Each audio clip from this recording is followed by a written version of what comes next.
West Side With It family. Thank you so much for being here for episode 4 of season 2 of Discussion Time podcast.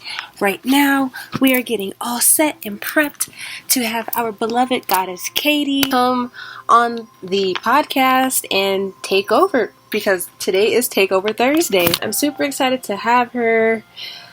Let's get it. Please let me know who you are, where you're from, how you're feeling. Let's dialogue in the comments below. Make sure you like, comment, subscribe, and share this video. And thank you for being here. I'm excited.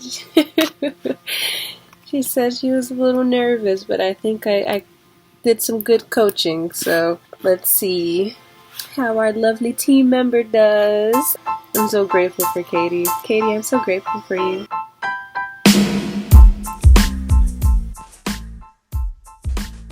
Oh my gosh, hello. Hi. Hi, goddess. How are you? I'm doing well. How are you?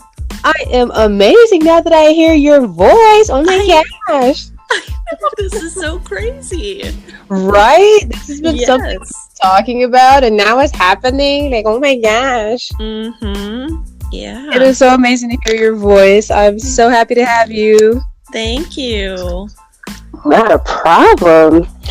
But let's just jump right into it. I'll Google Eyes and voice message you later. Okay. But thank you all so much for being here. This is Malaysia, aka Malaysia Princess, and today you are tuning in to season 2. Episode 4. Today is Takeover Thursday, so we have a beautiful guest in the building.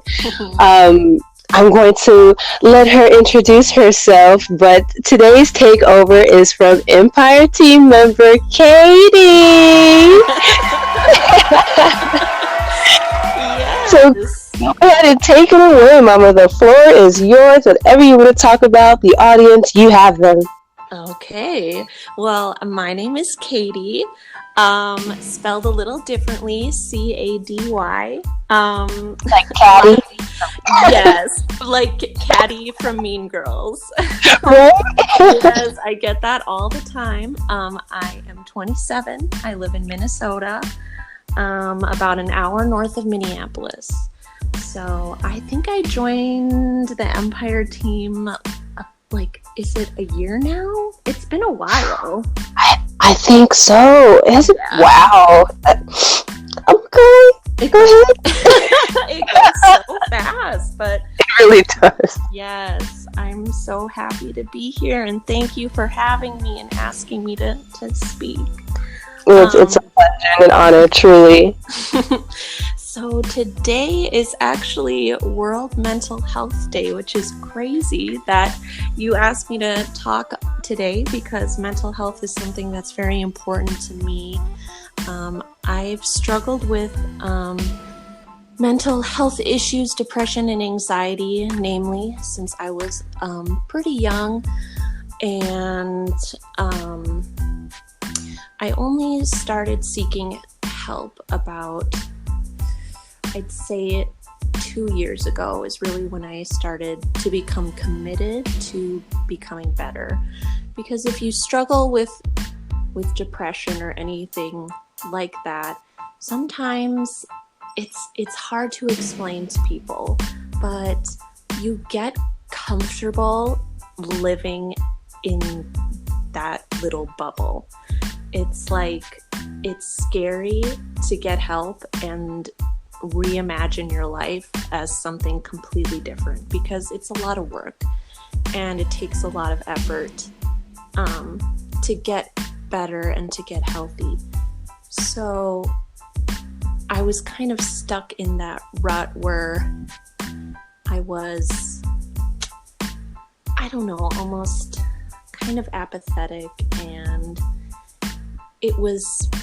I just didn't really want to put the work in, and I didn't really want to change. So if anyone listening feels like that, that's okay. It's normal, and it's part of the disease, and I hope that at some point you can reach out and get the help that you need and get the help that you deserve. Because I struggle a lot with self-worth, and it's something that I'm continuously working on and working toward loving myself and seeing my value. And so I think part of it too is that I just didn't think I was worth the time, and I didn't think that I deserved a better quality of life. But I do, and I see that now. Some days it's harder to see that than others, but I do see that now, and I hope that whoever is listening, and if you struggle with these issues, that you will see that you are also worth that same effort, and you deserve the best quality of life. And there are so many wonderful things in life and opportunities that will come your way when you start to heal and you start to grow and put yourself out there. This is something that doing a podcast is something that's a little scary for me, because I have anxiety, and I don't think, sometimes you get in your head and you think that what you have to say isn't important, but people really gain from hearing your story. And that's something else too, is it's crazy how accepting people really are when you tell them your story.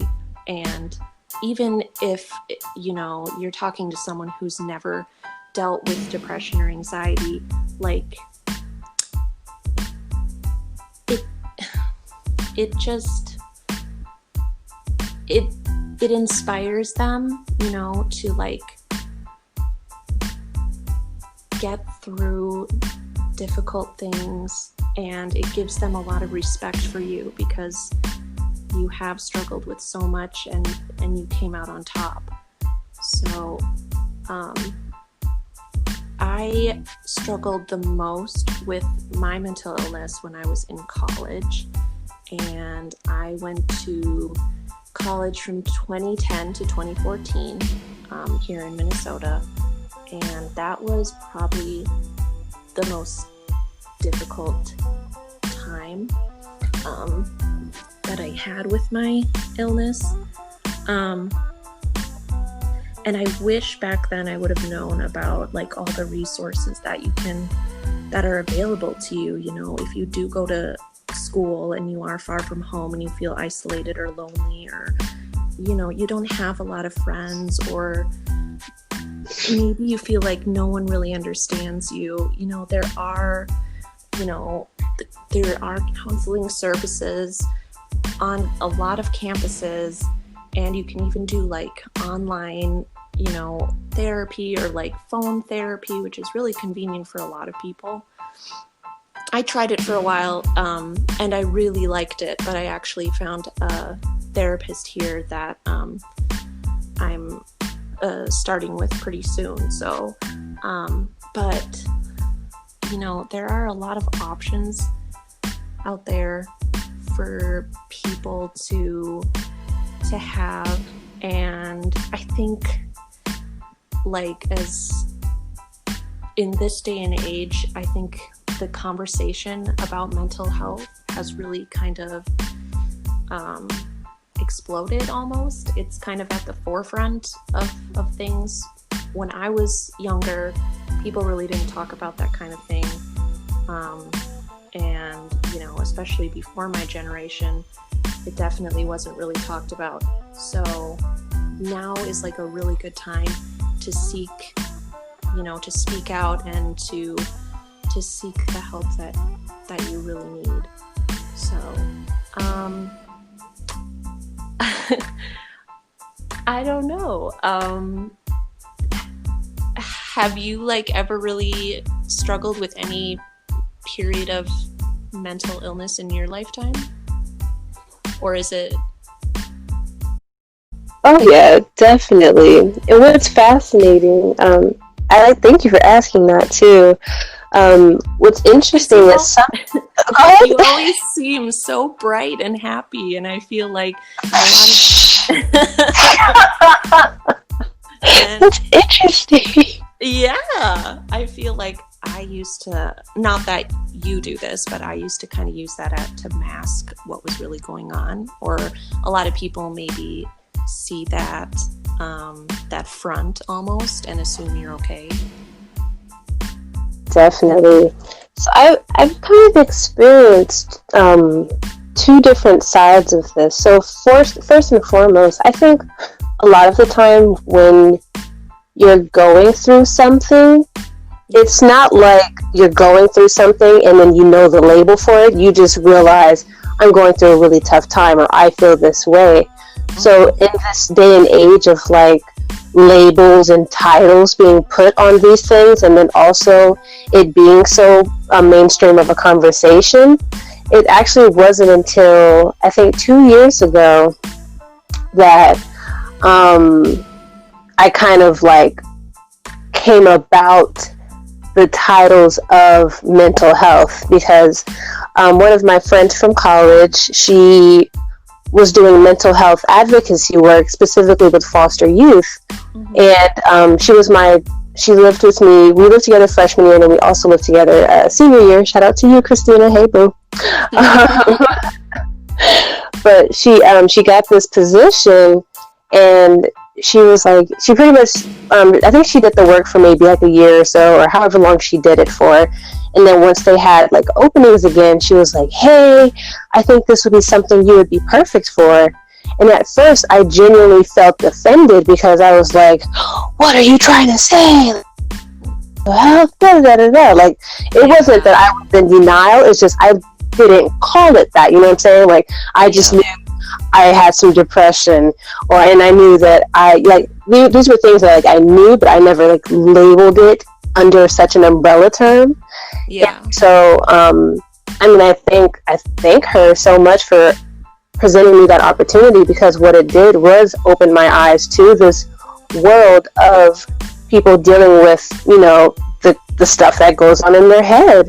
So a lot of the times it's like generational, or there's different causes and different types.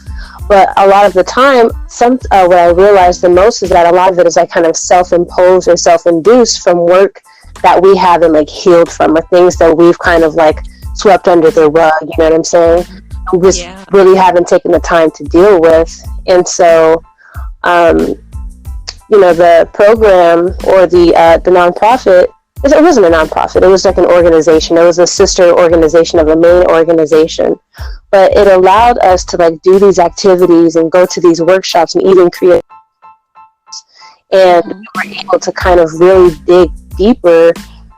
And that's when I discovered like, oh, everything I do is like unconventional art. Like, I slather that title everywhere. Because I actually did, when I was younger, I did go to therapy. My mom put both my brother and I into therapy when we were younger, and I did not like it. I did not care for it.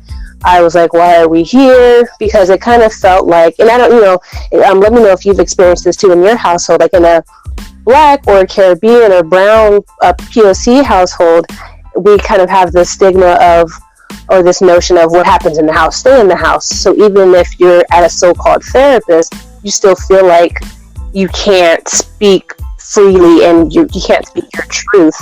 And then, especially the fact that my mother was in our therapy sessions, it just felt like she was going to give me the look if I said something.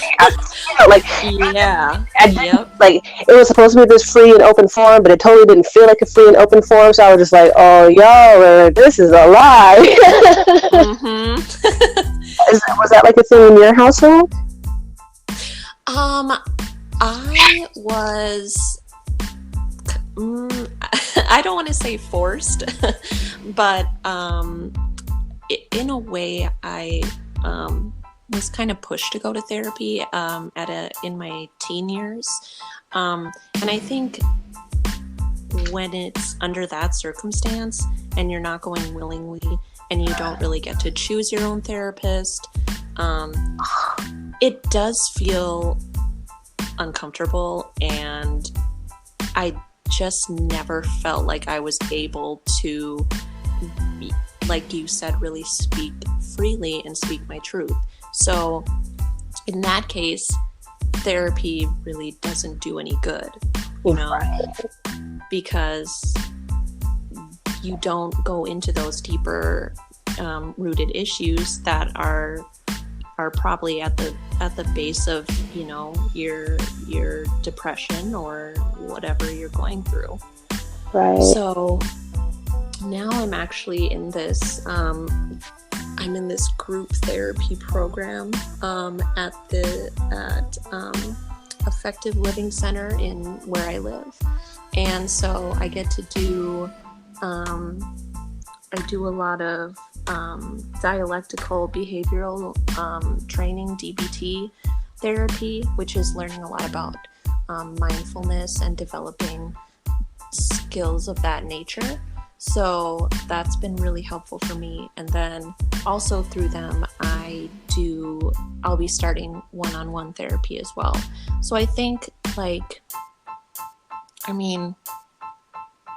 I think that sometimes you know, even though I am choosing my own therapist now, sometimes you have to try out a couple, you know, it's hard to find a therapist that suits you and that you feel comfortable with. So I'm hoping that this therapist will be a good fit for me, and if not, there are other options. So but yeah, in the past when I've done therapy, I've been pushed to do it, so it wasn't very effective for me. Right, that makes a lot of sense. And I like the fact that you said you touched on you not maybe getting along with not getting along with your therapist, but like you just not kind of meshing and gelling with the therapist. Right, exactly. That was also the flip side to my situation. So not only did mom, you know, like in your case, kind of like force us to go, because we've been through some things. I mean, when you're in the hood, you go through some things. But just being real. But so it was kind of like forced on one aspect, and then once I did open up to my therapist, she ended up getting pregnant, and she was like, "Oh, I'm gonna pass you on to this therapist," and I was like, "No, hold on, like that's not cool." So I was just totally like, "Nope, this isn't it." Because I just opened up to her. I was just like, "It took 6 months to get here. Like, I'm not wasting another 6 months." Yeah, right. So it just felt like everything that we had kind of were beginning to work through was for nothing. And so that just completely turned me off to therapy. And psychology was actually my first major until I switched it to art. I was like, you let them have Freud in them. Like, I don't really think you like that. And I was actually deterred from my high school teacher. He was actually also my AP Psych teacher, was also the Abbott teacher in high school. I took AP Psych too. Hey, okay. Nerds, I love it. Yes. But I only did it for one semester because, like I said, my AP Psych teacher was also the Abbott teacher. And so he would treat us like we were in Abbott. So the whole Cornell notes and just that super buckle down studious aspect of Avid, he transferred over to us, which, you know, we're AP, like I kind of expected that. But when it came time to look for or apply for colleges, there was one day he told us to write down the colleges we were looking at, and I wrote down my colleges and I turned in the paper, and he straight up, and this was a white male, he straight up looked at me and was like, "Oh, you should maybe look into 2 years." And every university I had on there was a 4-year. Yeah. And I was just like, that just, it did something to me. So I went immediately to my counselor. I was like, I can't continue AP Psych with this dude. This isn't going to work. Yeah. I think I switched it for 0 period, did work study, blah, blah, blah, blah, blah. But, you know, I actually think that was a good thing for me, because I ended up, I had self-taught graphic design, but then I was just like, well, what if I do this? What if I go all in? So it allowed me to kind of figure out another avenue to create and release myself because I needed something that was going to keep me interested. Like, I kind of get bored easily and I don't like to do anything I don't like to do. So, I feel that. Right? So I'm like looking through the art roster, and then graphic design and marketing popped out, and come to find out, marketing is psychology anyways. Like, it was unavoidable, needless to say. But it's interesting, the perspective that it comes from in a marketing perspective, because you're taught how to like tap into people's ideal self, because there's your true self, the actual self, and then the ideal self. So the ideal self is like, ooh, I should buy this lip gloss because I think it'll make me look like this, or I should buy this shirt because it'll make me look ripped. Oh my god. Are you one of those who spends hundreds in there? I'm on a budget, so I watch myself. But okay. Right, but still treat myself. Spend a lot of money. Yeah, exactly. Yeah. Oh, that's so cute.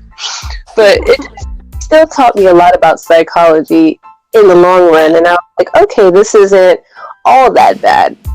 So then fast forward again to joining the organization, and they gave me like the art route. They gave me the art curriculum to develop, and I was just like, oh, so you don't have to necessarily sit on a chair and say, so this is what I feel. Like, people can draw it out, people can color, people can paint. So that's why I feel like I've always loved art, but figuring out and it clicking that art is also a form of therapy, like that completely changed my mental. And I was like, oh snap, like I'm going to be locked up in my room coloring for days now. Like, so I think with exploring two different types of therapy, because I think a lot of people also get the connotation that therapy is just the, you know, how do you feel, and you know, like someone writing notes in front of you. But therapy, literally anything that kind of gives you that natural high, or allows you to like go somewhere else and be yourself. Yeah, absolutely. One of the mindfulness skills that works really well for me is actually coloring. So you sent me those colored pencils, so I use those a lot, and just I love to color. It's fun.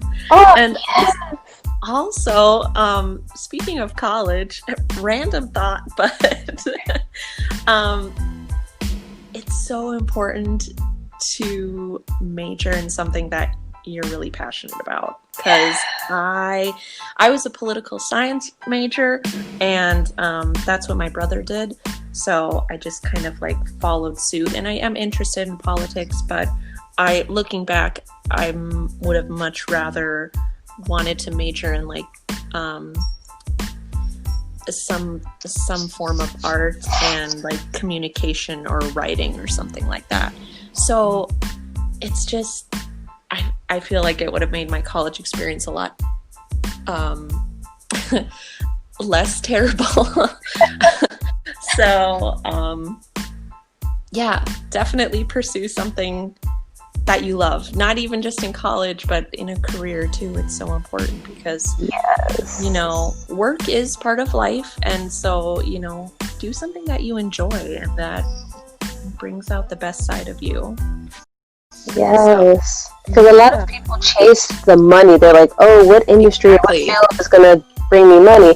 And money doesn't equate to happiness. Your happiness equates to your wealth. So if you wake up every day doing what you love, whatever it is, making clothes, welding, building cars, whatever it is, like, it's not going to feel like work, and you're going to not see it as a daunting thing to do. But if you're doing what your parents tell you to do, or doing what you think you're supposed to do and not what you actually want to do, that's definitely going to cause like some kind of a shift and an imbalance, and one can't feel happy that way, you know? So I love that you said that. So yes, if you're listening, do what you love. That will bring you everything you need. It will. Absolutely.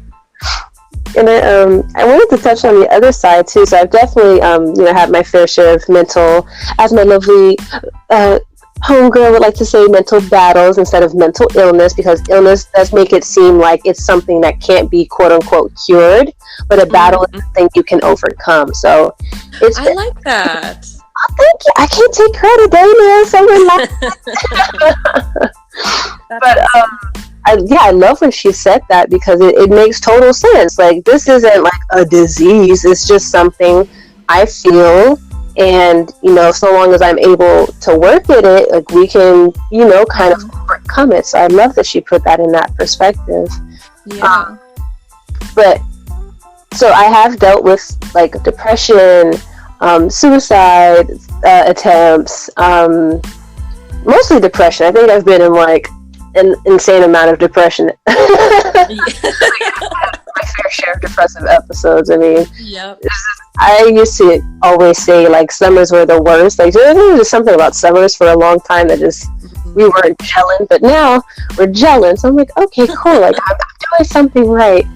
But I also think too, what really kind of helped switched my frame of thought was really tapping more into spirituality and learning about energy and chakras, because a lot of times people think that it's something separate when it actually is the accumulate. Like, that's what we're comprised of. Like, we're souls having a human experience, but we get so caught up in the day-to-day and like the fleshly things that we forget that it's all internal. So of course, if you're in a negative environment or around people that aren't like you, because a lot of us are also empaths and light workers, so we're just a lot more sensitive to energies, which is pretty much everyone else on the wide path, that it makes those of us on the narrow path kind of seem like the outcast. And it comes with like, there's a lot of work that does have to be done, but I just feel that spirituality and like, whether you want to call it like brujeria or witchcraft or whatever, like just tapping into you definitely helps, because ultimately, like, that's the one thing you can control. Like, if you can't control anything else, it's yourself and how you feel about self and how you think. And so what spirituality really helps you and forces you to do is to go within. Like, at the end of the day, like, shadow work is real. Like, you have to dig deep. And I know that it's daunting, but if you just take it like a chakra at a time or one event at a time, like, it can be done. And so like, I've had the opportunity to create like courses. Like, I haven't launched them yet, but I've tested it out at certain events, and so I'm really trying to create something cumulative for adults. But a lot of my work is with children, but ultimately I specialize in like inner child work, because a lot of our issues, a lot of what blocks our sacral chakra, which is our womb, and how we create, is blocked because of things that are deeply rooted from childhood and our earlier years.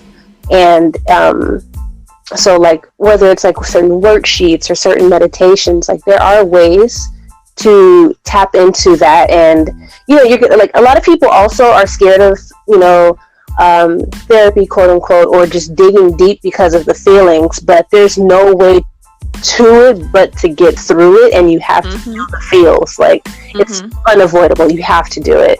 Yeah. So I would just really say, like, anyone who's still trying to avoid it, it's unavoidable. I mean, if you want to keep having Groundhog Day, like, that's on you. But at the end of the day, I mean, seriously, like, at some point something has to give, like, you just have to say, man, like, I don't want this anymore. So let me cry it out for an hour, and after that hour, you'll feel so much better, like, then treat yourself to some ice cream. I don't know, but it just takes that initiation. And I know that a lot of us don't have that support system.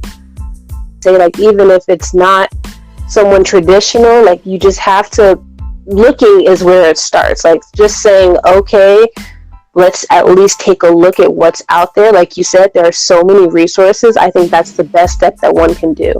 And eventually you'll be exactly led to whomever or wherever you're supposed to be. Yeah, absolutely. Yeah.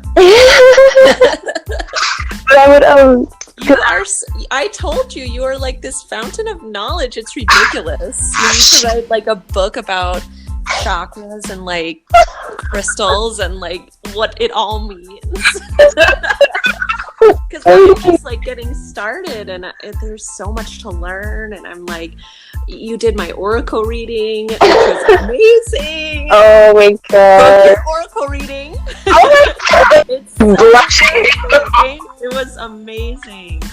I love it. And you gave me homework and everything, and what one of your little assignments for me was to I think about some past wrongs that I'm not letting go of, you know, and that's where you have to, you know, dig deeper and feel those emotions, and it can be painful, but it's the only way to let go and to move forward, really.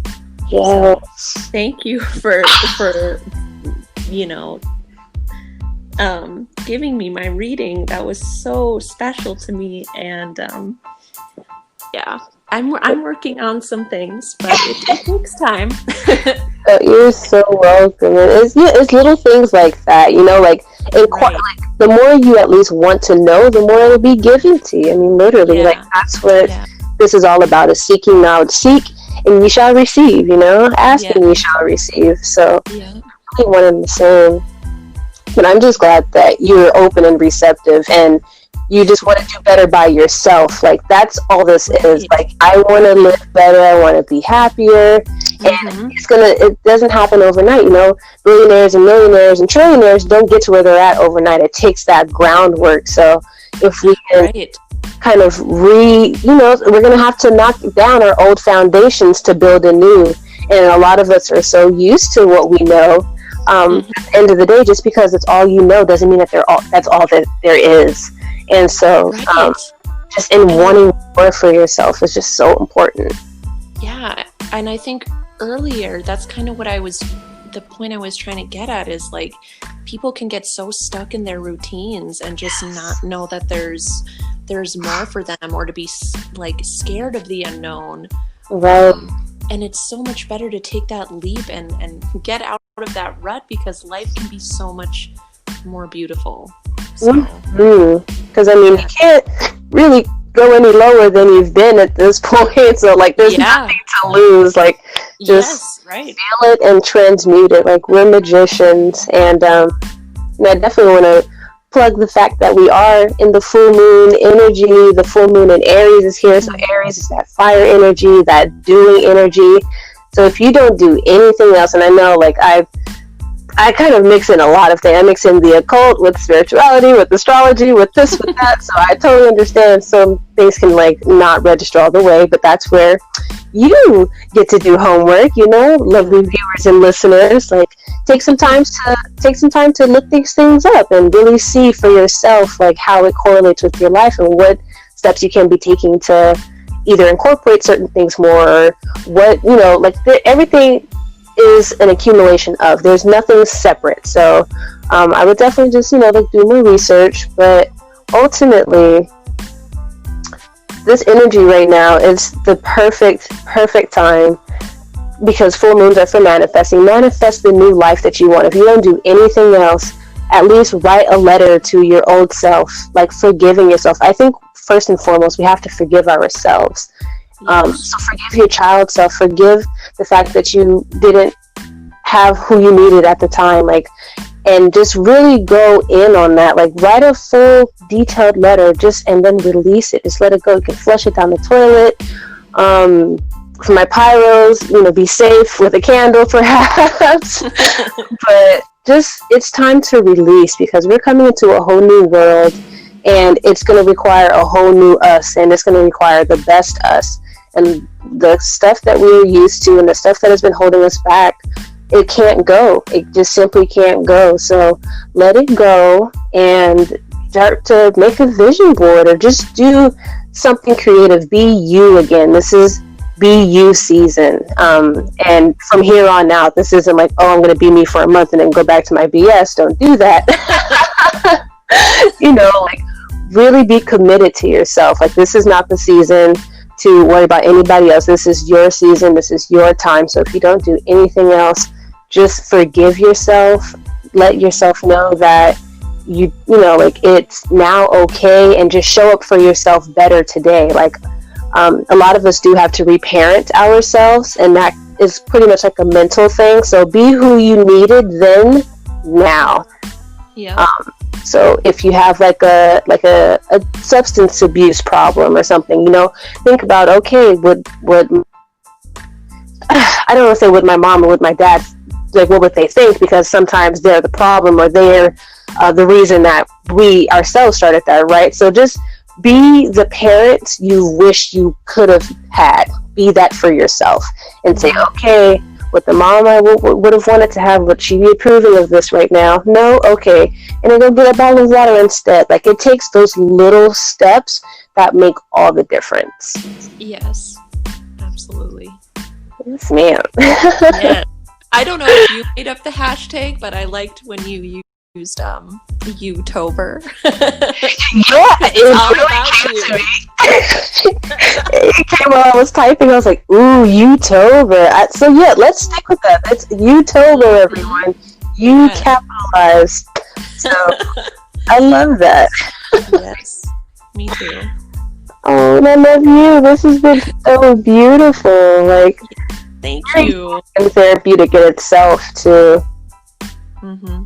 I think we need to release more. So even like, I know a lot of people don't like to write. Start a podcast. Just get your thoughts right. Yes.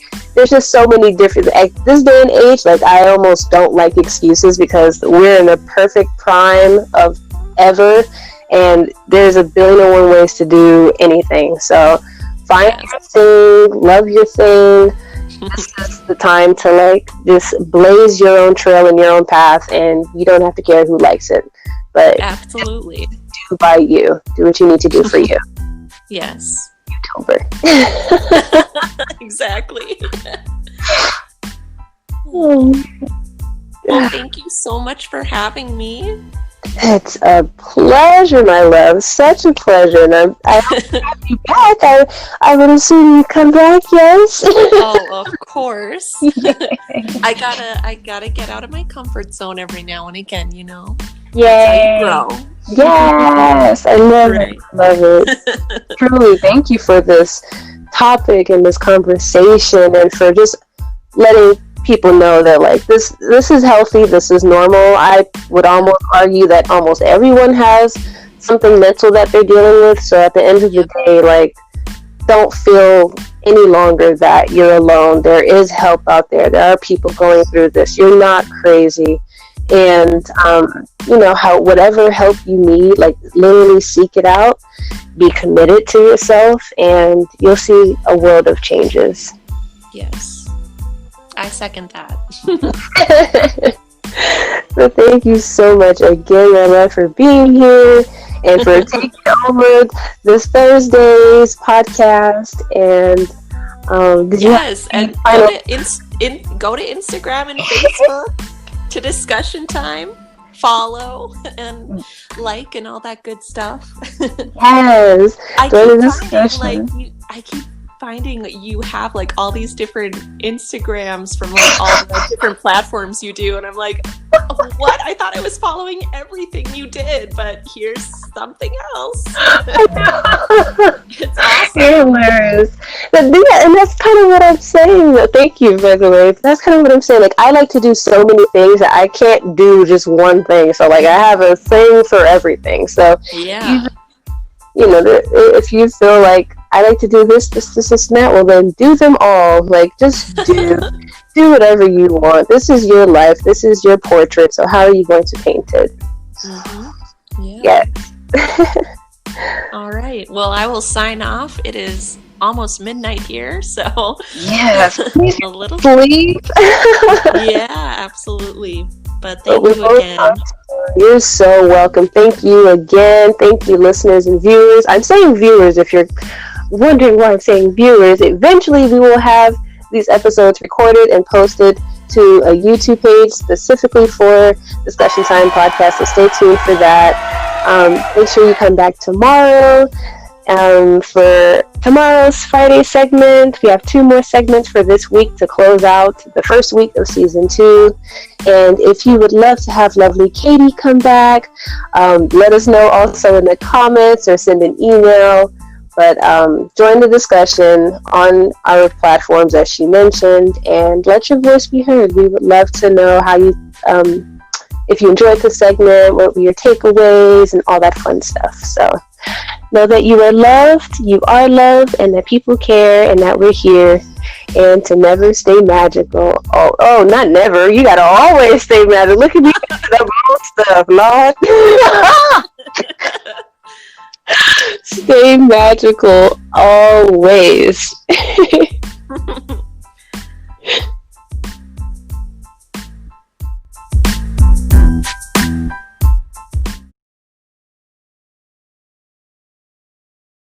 That went so well.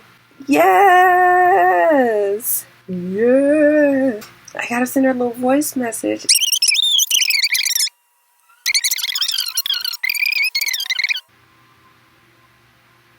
Yes. Well, that's it. This has been episode 4, season 2. Takeover Thursdays. Cady did that. Be sure to tune in tomorrow for F It Fridays. Tune in on Saturday for, what do I call Saturdays? I don't know. Just come back. Love you so much. Thank you again. And don't you ever forget to stay magical always. Mwah.